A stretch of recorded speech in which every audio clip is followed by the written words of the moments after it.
Welcome to the Intentional Queen podcast journey to restoration with Janine. Hey, boo, hey.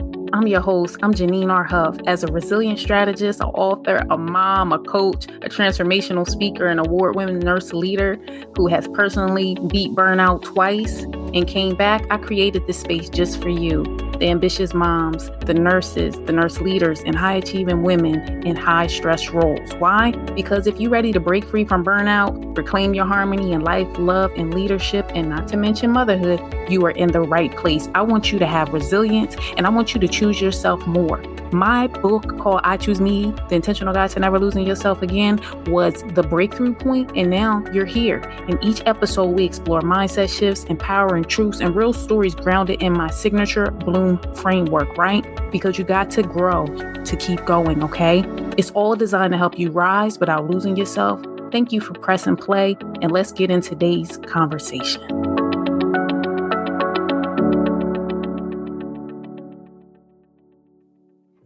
Hey, boo, hey, welcome back to Intentional Queen podcast. I have missed you. We are in the spring. And so, I always talk about spring into self-care, but we've been talking a lot about burnout. We've been talking a lot about resilience. What I wanted to dig into was the difference between high performance and overfunctioning. So one thing about us as high performers is we be doing the most. We're overfunctioning and we're wondering, how did we get into burnout? How did we get into self-neglect? How did we get here? You be asking yourself, like, how did I get here? And most of the time is because you were overfunctioning, because you're a high performer. So let me just break down a few definitions for you so you can know the difference, right? So high performance, when I look at it, is clear capacity, regulated nervous system, sustainable output, recovery built in, right? That permission to pause, choice-driven responsibility. What that means is we make our choices based on what no longer serves us or what is serving us in alignment at that time. When you're overfunctioning, which is the opposite, right? Your identity is fused to your usefulness, meaning like you're looking at your titles, idols, and you are just looking to build your identity around that. And when you're not being seen in that capacity, that's when you struggle, because you're so used to people looking for you and you putting on that superwoman cape, like, dun, da, da, da, right? Your inability to say no. And people think like you out here saying yes all the time. Not necessarily true. Most of the time it's the people closest to you, or it's in the work environments that you are in, because you are functioning from a high performer thought process. So you don't want to look weak. You don't really want to, you just want to be the strong one or the fixer, pretty much is what I'm saying. So it's your inability to say no when you need to. We miss that.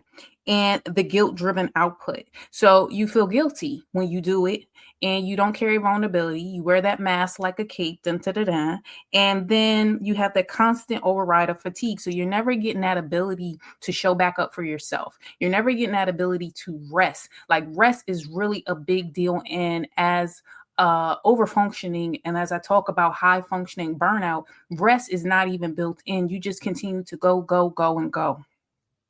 I want to pause here for a second, because I know I got you nurses in the background, and I just want y'all to think about it from when I talk about nervous system regulation, right? We have our autonomic nervous system, which is our fight or flight, and we have our parasympathetic nervous system, which is more of our relaxed state, calm state. When you are constantly in fight or flight, you are depleting your body. Your body cannot function at autonomic fight or flight all the time. So you need some type of regulation. And most of the time when you do the permission to pause, or you take a step back, or you learn your capacity, or you go through the things, as I said, which makes you a high performer that can function well, it is knowing your output, right? It's knowing your capacity. It's about regulating that nervous system. And when we don't do that, that's how we get into overfunctioning. Okay. And I really want you to think about it. It's having that responsibility without recovery is what we tend to do when we're overfunctioning, because we're just never recovering. And then we feel guilty when we don't take the rest. So think of it from high performance expands capacity, right? That means you could take on more, and overfunctioning depletes it. So when we look at it as a half cup full versus a half cup empty, think about what can you take on if you really just purge what no longer serves you. Think about that.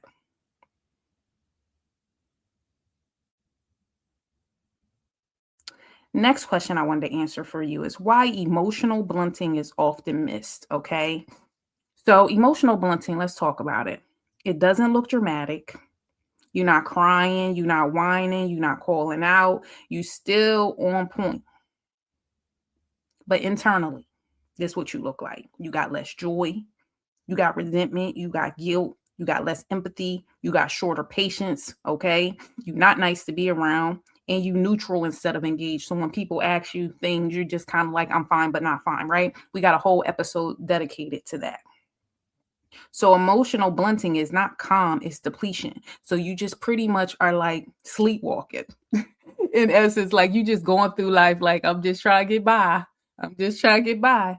And on the inside, you just not really your full self. And I'm saying these things because the people that I work with, the people that I coach, the trainings that I perform, this is so common that we don't even recognize that. I was recently reading a Wall Street Journal article talking about how nursing is a great profession to be in with this whole AI generation being birthed, but they never talked about it as a sustainable workforce. So, yes, you may be getting that financial gain, but are you getting that sustainable gain? Meaning, are we resilient? Are we staying? Because nurses are leaving the bedside or not even wanting to attempt to be at the bedside at this point of the game.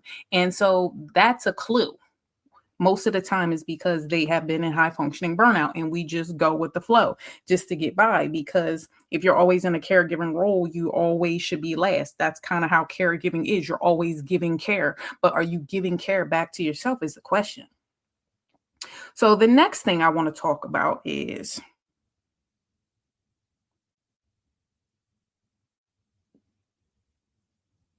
what shrinking capacity actually feels like. So when we're shrinking, right, because we're not blooming at that point, we're shrinking. It feels like you recover slower. You dread interactions you used to enjoy. You feel obligated. You're not inspired out here. You just want to get away. So you fantasize about escape. You're more reactive. You're not responsive and you're not protecting your peace. Okay. And you feel heavy, but still functional. And so shrinking your capacity feels like responsibility without relief. Like you just want a little bit of like what we call the strong ones. We want somebody to take the load off. It's kind of when we talk about with Gary Chapman in the 5 love languages. Like we talking about acts of service. What can you take off my plate? Don't be adding nothing on. What can you help me with that? That's what we be thinking, okay? That's what we be thinking with capacity. Don't make it heavier. What can you do to offload? This is why I talked about in last episode about be mindful of the people who are around you, your circle, all those things, right? When you are in alignment with people, they tend to share the load. And when you don't have people who share the load and you got people who are dumpers, right? This is where we get back into that whole thing I talk about givers and takers. It becomes a conundrum, right? It becomes something that we need to discuss further. And so when we talk about capacity, I want you to think capacity erosion happens before you collapse. So that's before we hit the wall. That's when it's starting to happen. And then performance can remain high while your tolerance narrows. And people know when you get sick of being sick and tired, you're going to do something about it. But your body will let you know. Like mine let me know twice. So now let's jump into this. Why strong women and nurses are least likely to be checked in on. Now, let me tell you why they're not checking in on you, boo-boo. And I'm checking in. That's why you here. You're reliable. You competent and confident. Okay. If you know that you know that's an inside joke. You competent and you confident. Okay. You don't complain. You handle complexity. Okay. You ready to be on the gusto and say you got it, right? And then you say, I'm fine automatically. Now, healthcare rewards endurance, but women are socialized to overfunction. So the strongest people are often the most structurally unsupported. So that means we want support out here. That's what you want.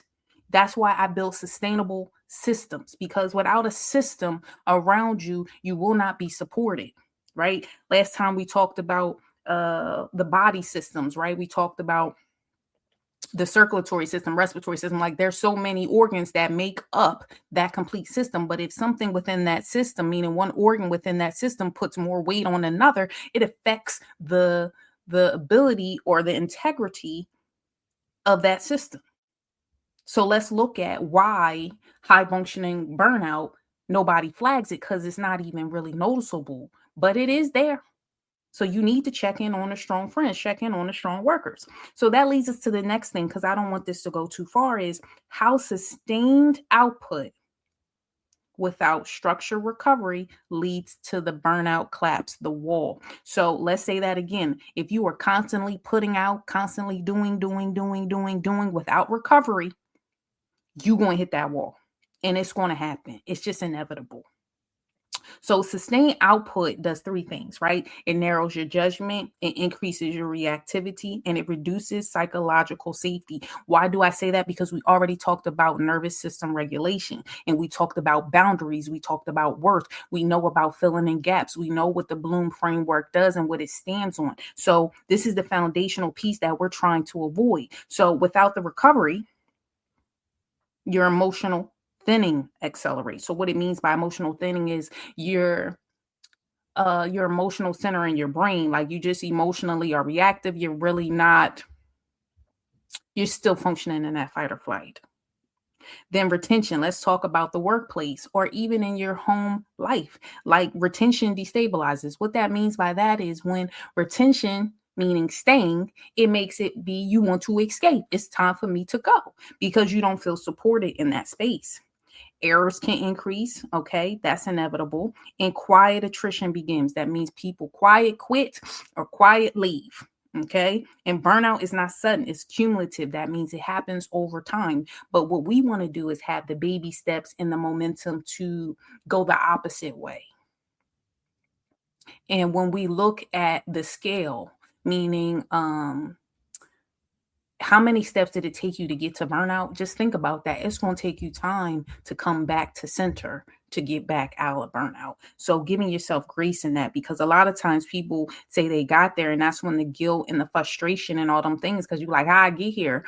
And then you feel judged about it. And then you don't want to be vulnerable about it. And then people be suffering in silence about it. Like I'm just saying you all these things because this is so common to hear from people that I know and people that I've coached, and just sitting in rooms with people who are doing big things and they say it is really big. But giving it some words, giving it some title, giving it some structure, and talking about things that people don't normally say in that emotional side of things. Because I'm one where I care about the grit and I care about the hustle. But what I started to learn is harmony is better to me than hustle. And permission to pause is something I stand on. You know, that's my trademark thing. Like I care about that. That's a thing because that's really rest recovery. So as we wind down, I want you to think about high functioning burnout isn't a weakness, okay? It's prolonged responsibility without regulation, especially nervous system regulation. It's sustained output. That means you putting out too much, okay, without having your permission to pause recovery. It's your identity fused to your usefulness. So you useful, but you don't gotta always, I'm trying to tell you, you get to a point you be like, they didn't ask me, I'm not gonna offer. You know what I mean? You don't be over explaining. We're not over explaining, we're not over giving, we're not showing up with capes. It's like, listen, we're gonna mind our business and drink our water. It is nothing like being hydrated at this point. And when you learn this, it makes it preventable. So if this happens inside your team, if this is happening with you, this is not a motivation issue. This is a structural resilience issue. And resilience must move upstream, meaning before you hit the brick wall or before the collapse becomes visible, because resilience is not something you prove. It is something you structure. We talked a little bit about that when we talked about resilience last time. And so it's a structural thing. We have to have systems in place. We need the support in place. And when you think about that, this is how we go from high functioning burnout being flagged and versus people not checking in on the strong friends or checking in on the strong workers. But there is something out there where they said, you know, the squeaky wheel gets the oil. So is it a thing of changing our mindset on, do I need to be speaking up like the squeaky wheel? You know, these are thoughts that we talk about, but you must be able to talk about what's going on, and not from a vulnerable space of talking to people who don't care or who tolerate you. You go sit yourself in some seats or you get yourself some coaches. I've had both, and those have been game changers for me. And this is why I've led the charge even in this resilient space to show that when you good, they good. And I have been able to do that by my coaching programs, by my books, and I'm just grateful for that. And as I said before in the beginning, this is your nod to learn where has your capacity quietly decreased, even though your performance hasn't. So I leave you with where has your capacity quietly decreased, even though your performance hasn't. So that's us wrapping up this week. I hope you are doing good. I'm wishing y'all well, and I'll see you on the next one. Bye-bye. I want to thank you, Queen, for investing your time in yourself and in your journey to restoration with me as your host. You know why? Because I hope today's conversation has left you feeling inspired and better equipped for this week ahead with harmony and resilience. Because remember what I tell you, when you are good, they are good. New episodes air every other Thursday, so be sure to follow and subscribe on your favorite podcast platform so you never miss a moment. And if you're really feeling us, I want you to leave us a review so you can help us with our mission to grow and reach more women globally, because we are doing big things and you are a part of this community, and I want us all to grow. The conversation doesn't even have to stop here because you my girl and I want you to hang around. So you can connect with us at our Supportive Bloom community and get resources and exclusive updates when you go to our website at www.intentionalqueenjourney.com. Once again, www.intentionalqueenjourney.com, and you will get our community. You will get the positive, free, sexy talk checklist that you need, and you can just join the email list. So do that today. And you can also find us on our social media pages at Instagram at Intentional Queen Journey, or definitely go over and check out our YouTube channel at Janine R. Huff TV, where there's over 500 videos of binge-worthy content just for you. And finally, if you found this value in this podcast, please share it with a queen in your life, and consider, like I said, leaving a review. Your support helps this message reach more women who are ready to reclaim their power and bloom in confidence, love, leadership. So until next time, keep blooming, level up your intentional queen to a better you, and I'll see you on the next one. Bye-bye.